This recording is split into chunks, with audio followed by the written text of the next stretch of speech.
Mamaya na muna natin hanap natin mga juke bosses. Baka may gusto sabihin sa kanya sa Biggie Fishery. Oo nga.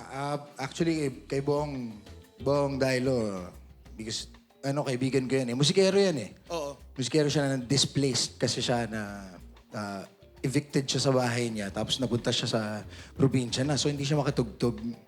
Dito kasi sa Manila siya nagtumutugtog. So, kawawa din siya.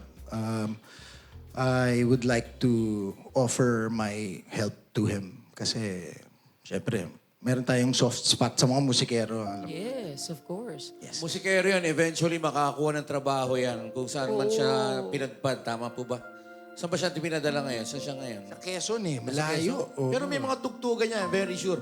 Bakit hindi mo panawagan sa mga tagas Quezon na Oo nga. just in case na makita nila si Bong? Pag makita niyo si Bong Dailo, meron kayo nakita mga poster o ano man mga invitation o patugtog dun sa... Supportahan kung saan man. natin. Supportahan po natin siya. Lalo Kasi na ngayon, talaga- nabubuhay ang OPM. Yes, Nakakatuwa. yes.